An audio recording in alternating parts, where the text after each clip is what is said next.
thought we were doing the right thing. So this undesirable eagerness for a temporary body and temporary things leads to thoughts of I and mine, aham mameti. And because of that, people are unable to see Krishna, or hear about Krishna, or even come to class, or do service, or even come to the temple. They're not interested because of that undesirable eagerness for temporary things. Now, it says, people are bound by thoughts of mine and I, are unable to see your lotus feet, although your lotus feet are situated within their own bodies. Krishna's lotus feet, Krishna is situated in everyone's heart as Paramatma, right? But because people are so overwhelmed with temporary material things, they're not interested. And therefore, when a person comes to class, if all week long they've been involved with temporary things, it's difficult to develop the taste to hear about something that's eternal. One doesn't have that taste. They have the taste for temporary things. In other words, when people do nonsense, they get all excited. But when it comes to class, they like that. They're not, it's like suffering. So the whole Vedic philosophy of life is that one should get rid of the material engagement of gross and subtle bodies. Now, every one of us is covered by two bodies. One is the gross body made of. What's the gross body made of? Earth, water, fire, ether. And it covers some space, right? And what is the subtle body made of? Huh? Mind, intelligence, and false ego, right? So when the normal person dies, what dies exactly? Does the soul die? No, the soul's eternal. Does the subtle body die? No. Then what dies? The gross body, right? Only the gross body dies. And the subtle body carries the soul to the next body if the person has not developed love of Krishna. And that's explained in the Bhagavad Gita. So, what is the next body going to look like? That depends on the karma of the person and their unfinished material desires. So if, like for example, I was just writing an article for the educational seminar that's coming up, and I used the example of Abdul Sattar. Have you ever heard of Abdul Sattar? Well, I'm not surprised. No one's ever heard of him except me. So he's 105 years old, and he lives in Afghanistan. And he's been married twice. First time he got married, he was 35 years old. The second time he got married, he was 75 years old. And he married a girl that was she was hardly 15 years old. And the first time he got married, he had 3 kids. Then the second time he got married, he had 8 kids. Now his wife now is 50 and he's 150, right? So she was less than half his age when he got married to her. So I guess she was older than teenagers. If he's 105 and she's 50, then she was 55 years younger than him. He was 75 years old. So yeah, she was 20 years old. Right. She was 20 years old when he got married, when he married her, and he was 75. Now, Fox News was interviewing Abdul Sattar in Afghanistan, And he was talking about what keeps him young is eating 2 spoonfuls of butter every day. Yeah. Then he said, and also I only eat organic vegetables.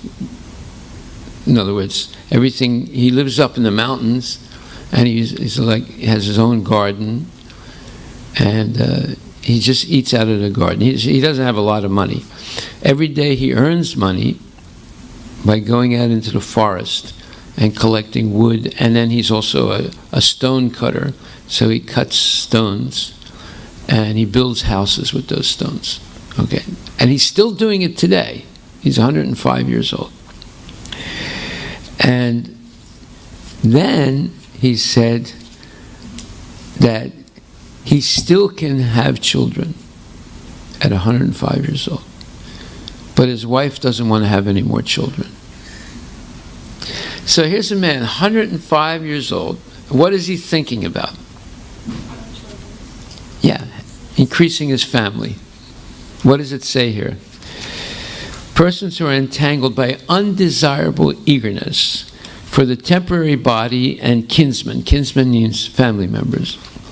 Who are bound by thoughts of mine and I, or I and mine, are unable to see your lotus feet, although your lotus feet are saturated within their own bodies. In other words, he was not interested at all about Krishna. He was interested in increasing his family. He already has 11 kids and 2 wives. And this is what's in his mind. You understand? So when we become attached to temporary things, it blocks our ability to understand anything about Krishna. Now, what does Prabhupada say here? The whole Vedic philosophy of life is that one should get rid of the material engagement of gross and subtle bodies, which only cause one to continue in a condemned life of miseries. So, you notice that there's some very interesting language here. He talked about undesirable ignorance. Now he's talking about condemned life of miseries. What does that mean? A condemned life of miseries. Anybody? Yes. Anybody? A condemned life of miseries is that so a person when he has a lot of miseries. He what? His life is condemned. Here, use this. Use this microphone. Okay, then use the microphone. So when people get miseries in their life, like people's lives are Brody, what you saying? Condemned life of miseries. So people usually have a lot of miseries. So then, because they don't follow Krishna consciousness, and also they have a condemned life because they're just doing some. Okay, I didn't understand anything you said. You sort of like slur your words. You have to speak very slowly and loudly, and speak in simple sentences. Okay. Like, John is a boy. As a boy, he likes to play. It's very simple sentences, okay? So use simple sentences and explain what you want to explain. And don't use the word like or or So. or so, yeah. Go ahead.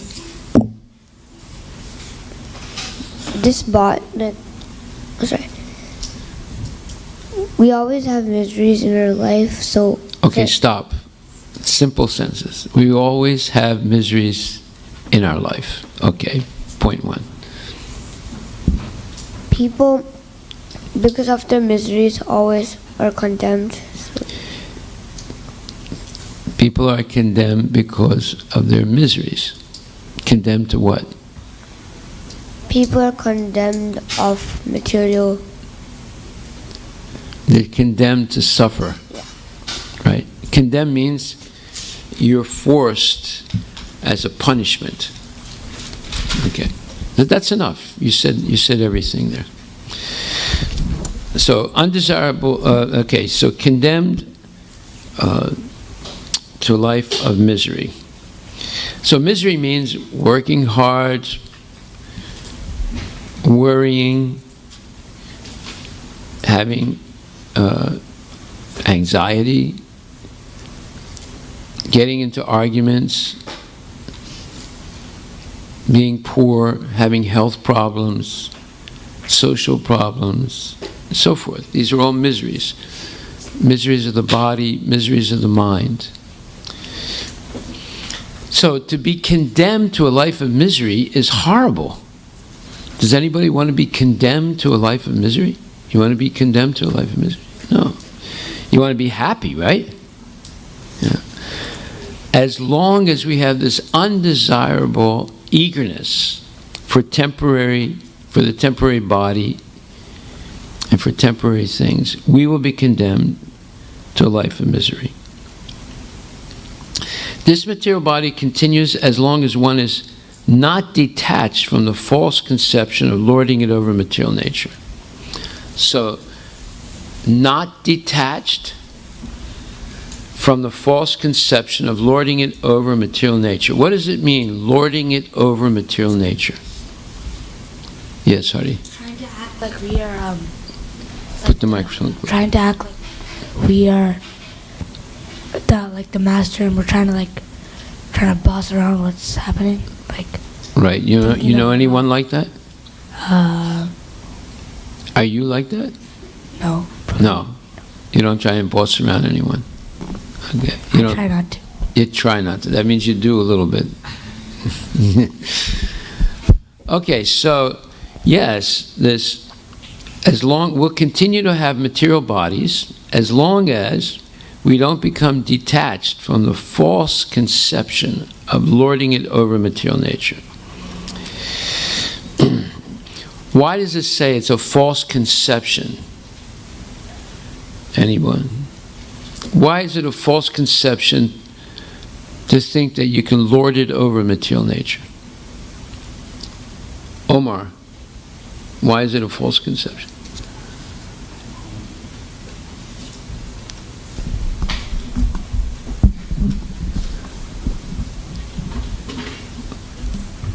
Does material nature belong to Trump?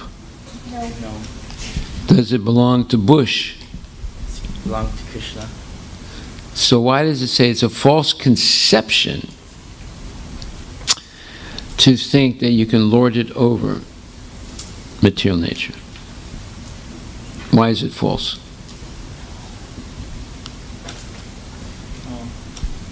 That's not an answer. Is not an answer. Because we as Is not an answer. Okay, now look, wait a minute. You just said who material nature belongs to. yes. And the question is, why is it a false conception to think that you or I can lord it over material nature? Oh, because Krishna is the controller. And the owner. Yeah, and the owner. So if I think I can be the controller and the owner, is that a real conception or a false conception? False. Okay. You answered the question, but you needed a lot of help. So, now, whenever you make an answer, speak in simple sentences, like, John is a boy. Okay? Simple sentences like that. No ums, no like, no so, no us, and no more us. Okay. So, no more so's. The impetus for lording it over material nature is the sense of mine and I. What is the sense of mine and I? What does that mean? Yes. To think that you are you are controlling this material nature, you are doing your works and you're not dependent on anybody. Yeah, and it belongs to you, right? This This is my car. This is my body. This is my stool. Right? People get so overwhelmed with I and mine that they actually feel separation when they flush the toilet. When they see their stool going down there, they say, "Oh no, it's mine," Right. That's how attached they get. I hope you're not like that. Yeah. Okay. There was once an old lady, and she was, at least 70, 80 years old, and her husband had died, her children had left, and she was living alone, and she still had to work, and she would go out into the forest every day and collect some dry wood and bring it back and sell it and make a few rupees and so she could buy some food. And that was the way she was living. So one day she was coming back from the forest with a heavy bundle of wood on her back. And she was thinking, she remembered when she was a young girl and living with her father and mother, and she was happy. And then she got married and had kids and had to raise them. Then her husband died. Then the kids got married and moved away. And now she was all alone. And she still had to work just to live. And it was hard work. And she was very old and it was difficult for her. So, as she was walking back, it was starting to get late. She had to come back and go to the marketplace to sell the wood. And then she tripped and fell down, and a big bundle fell off her back, and she started crying, thinking how miserable she was. And all of a sudden, she felt that there was someone behind her, but because she had a lot of arthritis, she couldn't twist her head so easily. So she said, "Is there someone there?" And she heard a very deep voice said, "Yes, it's me." She said, "Who are you?" He said, "This is Yamaraj." She said, "Yamaraj? I don't know anybody named Yamaraj." "Yamaraj? You mean, are you the real Yamaraj?" He said, "Yes. And I see that you're very unhappy, so I have come to take you." He said, "Take me where?" "It's time for you to die." He said, "I don't want to die." "But you are suffering so much." I know, but I don't want to die." "But it's time to die. You're 80 years old. You're alone. You're crying, thinking about how difficult your life is." No. I don't want to die." He said, "What do you want then?" He said, "Put the bundle of sticks back on my back. Put it back." He said, "But you have no future." She said, "No. Better suffer than die." So, what do you learn from this story?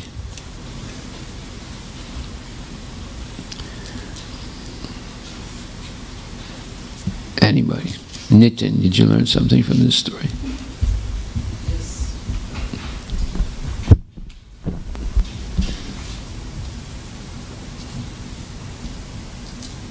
I'm pretty sure that the old lady, she was probably fearing death, and that's why she wasn't able to take it in as easily, and she's probably she mentally was probably not ready for that type of situation, for like someone to come and tell her that.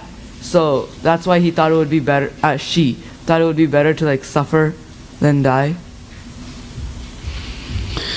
Okay, that's one thing. But is that something you learned from the story, or that's your explanation of the story? Did you learn anything from that story? You gave a little explanation, but what did you learn from it?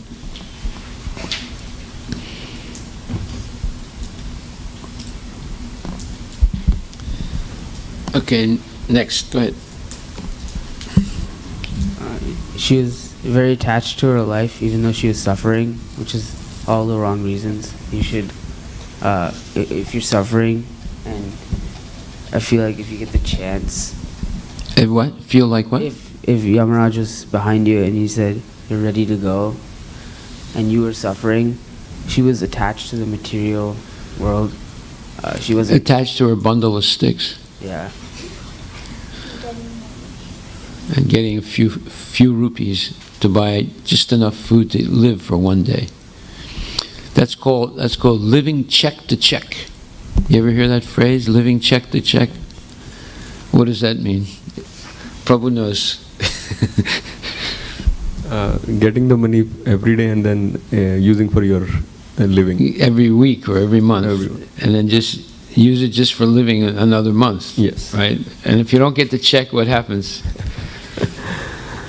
No food, no rent. Yeah. You become homeless. Living check to check. You know how many people in the United States live check to check? Half the people. And half the people in the United States die with no money in the bank. They die penniless. Okay. One time I went to an ATM machine. It was one of my kids. I put the credit card in the machine, right? And then I pressed some buttons, and the money came out. And my daughter said, "Oh, Daddy, now I understand where you get your money from."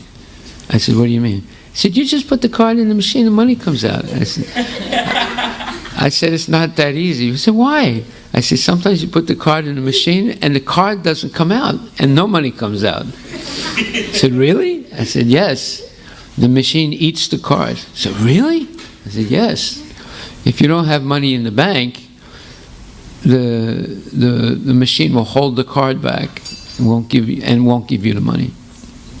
Will give the card back? It won't give the card back, no. So confused. Huh? Did you know that? Yeah. I thought it gave you that. No, it doesn't give the card back. Well, sometimes it gives the card back, but if you're overdrawn, they'll keep the card until you put money in the bank. Yeah. So, everything looks easy in life, but it's not. If you don't have money in the bank, you can't draw money out of the bank, right? And the same way, what you learn from this story is that people become used to misery, and they prefer misery. They prefer to go on suffering day after day. Does that sound fun? No. Okay. So, Omar, you had something to say about it? Okay. The impetus for lording it over material nature is the sense of mine and I. I am the Lord of all I survey. So many things I possess, and I shall possess more and more. Who can be richer than I in wealth and education? I am the master, and I am God. Who else is there but me? All these ideas reflect the philosophy of Aham Mama, the conception that I am everything. So, this conception that I am everything will hold people back from ever understanding anything about Krishna. And it'll hold people back from any attempt at self-realization. Then Prabhupada says, persons conducted by such a conception of life can never get liberation from material bondage. That means that all these false conceptions are in the subtle body. And the subtle body is made of what? Again, what did we say the subtle body is made of? Krishna 1? Krishna 1? What is the subtle body made of? Material stuff. That is a non-answer. Okay. Oh, you already answered once before. You got it right. Okay. Who else wants to answer? Yes, Advait. I'm thinking. Is that the answer? I'm thinking that it is earth, water, fire, air, ether, mind, intelligence, and false ego. Mind, intelligence, and false ego. Arush? Okay. Same thing, okay. So this subtle body does not die when your gross body dies. It'll only die when you become liberated from the cycle of birth and death. So it's very difficult to get rid of the subtle body. Very, very difficult. And it requires constant chanting and constant remembering of Krishna. And then eventually your subtle body becomes purified. And constant service. So what is the purpose of studying the Bhagavad Gita and the Srimad Bhagavatam? What is the purpose? Well, what's the first line of this purport? Read the first line of this purport. The whole basic philosophy of life is that one should get rid of the material and create the subtle bodies, which only cause one to continue the condemned life. There it is. The whole Vedic philosophy of life is that one should get rid of the material engagement of gross and subtle bodies, which only cause one to continue in a condemned life of miseries. How do you get rid of the gross and subtle body? You engage them always in the service of Krishna. That way you purify the body. And one example of that is, you purify these two bodies. One example of that is Ambarish Maharaj. What did Ambarish Maharaj do? This is in the 3rd chapter of Bhagavad Gita. He always engaged his eyes in seeing what? Computer games?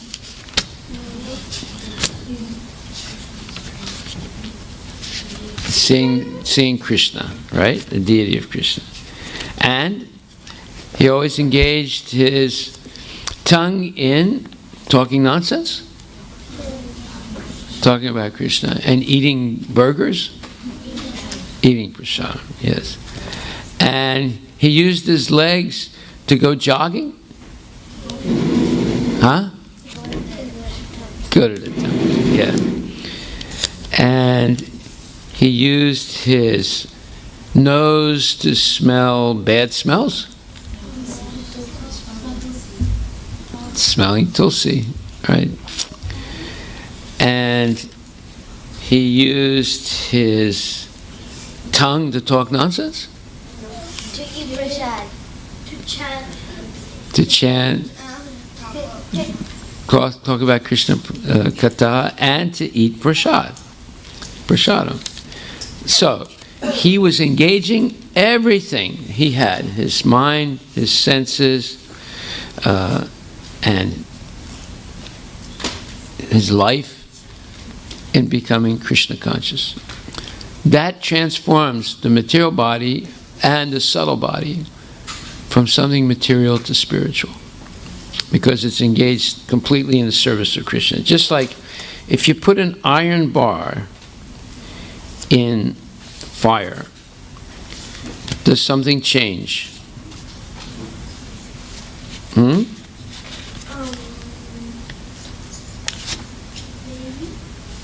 Maybe? Maybe, baby? What changes? Yes, Kushi.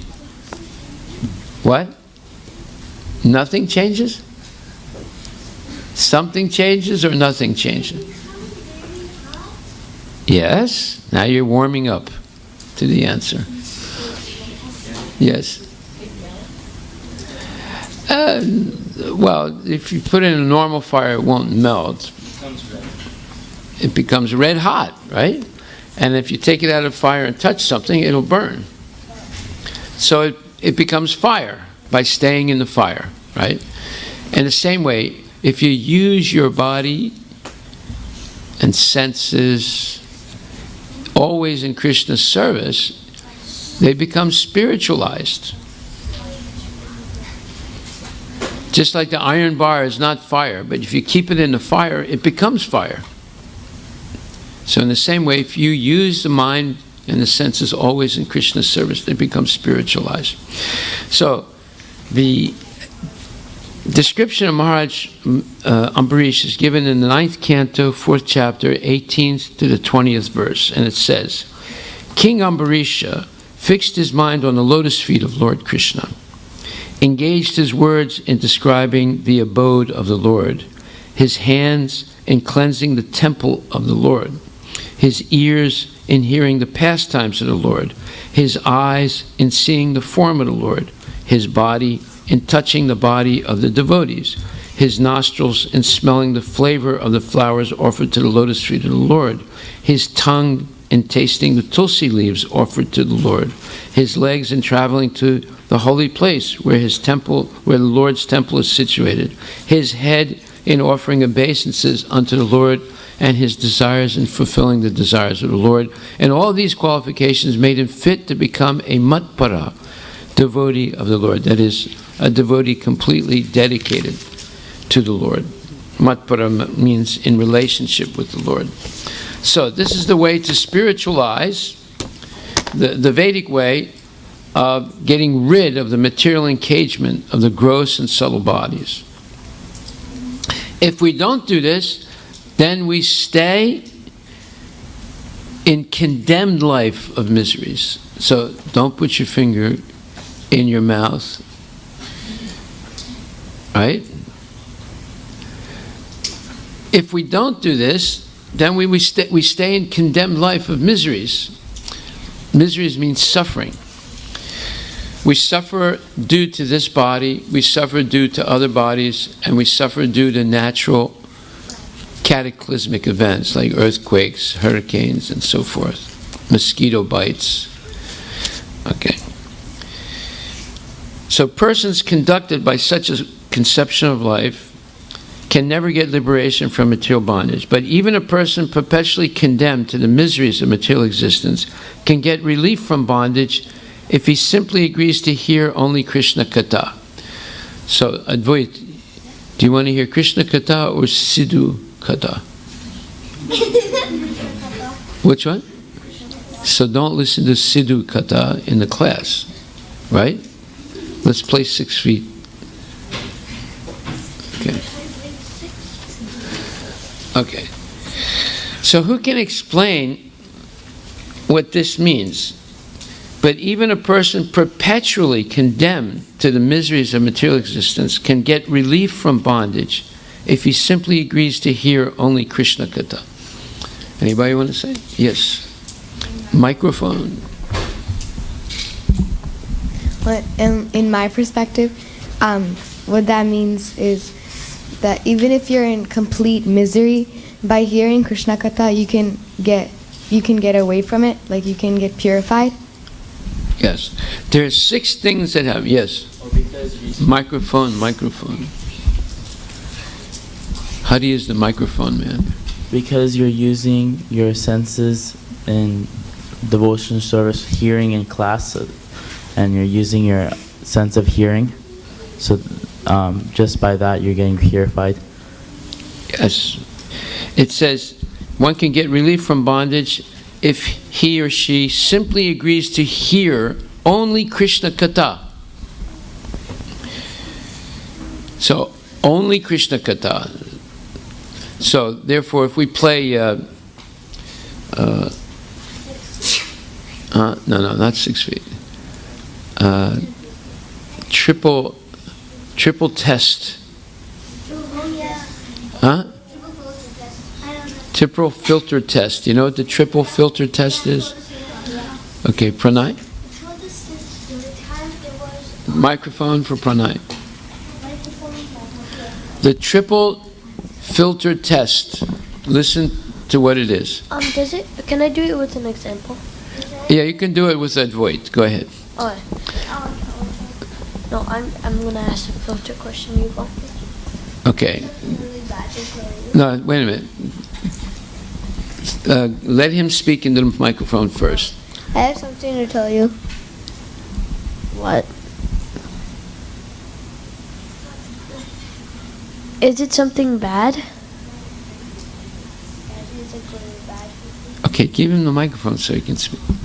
It's good. Okay. Second question.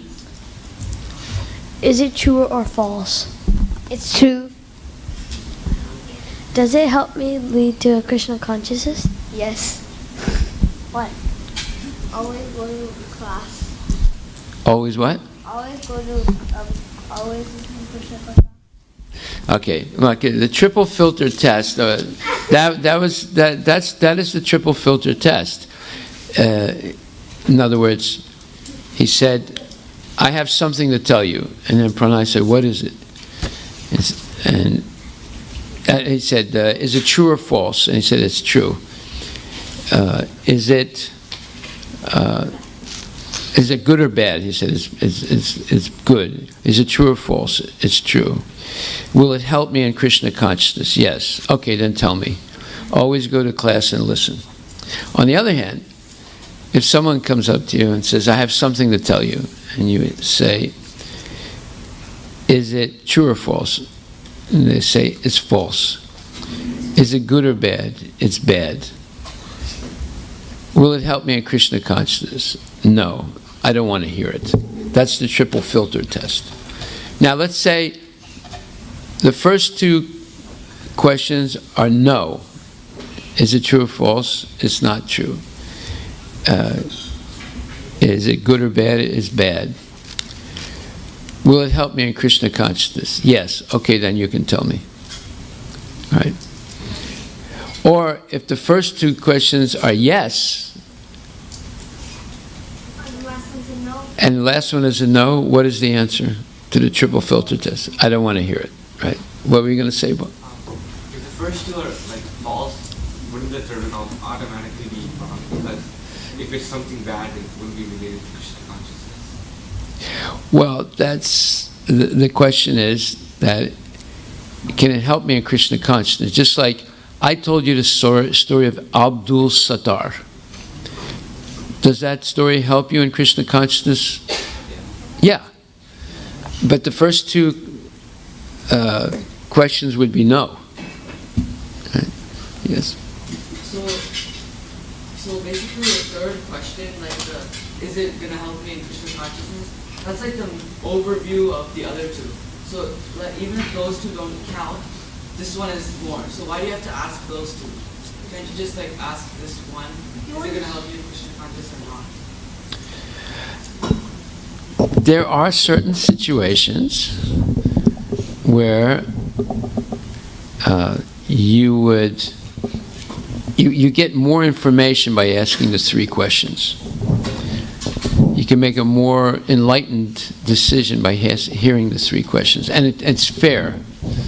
Like someone might not know if it'll help you in Krishna consciousness, right? In any case, this is called the triple filter test. And then someone might lie on the first two questions in presenting it. But the third question, as you rightly say, is the ultimate question. Will it help me in Krishna consciousness? Is it redundant is it unnecessary to ask the first two questions? No. It'll just give you more scope for understanding. Now, what if they lie on the third one? The first one is no, second one is no, third one should be no, but they lie, and they say it will help you in Krishna consciousness. Okay? So, you can ask another question besides that. You can ask, how is it possible that the first two answers were no, but you're saying it's going to help me in Krishna consciousness? So they would have to answer that question also. So the story of Abdul Sattar can help you in Krishna consciousness by showing how if one remains undesirably eager for a temporary body and kinsman, it becomes a great obstacle to Krishna consciousness. So the story of Abdul Sattar is informative, or is a good example of what happens if you're too eager about material life and family. Even at 105 years old, he's still thinking of having more kids. and increasing his family. Okay. In this age of Kali, the process of hearing Krishna Katha is the most effective means to gain release from unwanted family affection and thus find permanent freedom in life. Now, this can be misunderstood by people. Someone will say, well, wait a minute. Does that mean we're not supposed to love our family? Does that mean that we should ignore our family if we become Krishna conscious? What is the answer to this question? Anybody want to attempt an answer? Yes? You should maintain your family, you should provide the affection and love, but it should not be obstacles in your devotional service. Okay. To understand the answer, you have to know the difference between love and lust. Does Abdul Sattar have love for his family? Huh? Anybody? Okay, Mayapur says yes. Anybody else say yes or no? Yes. Yes, okay. Hari says no. Sidhu and Mayapur said yes. Omar says no. Anybody else? No. Advait says no. Yes, Nitin? Well, because you came late.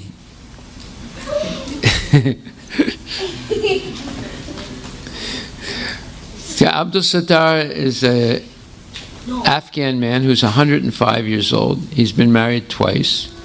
He has 11 kids and 2 wives. And he still wants to have more kids, even though he's 105 years old. Okay, we'll finish right after the opening of the meetings.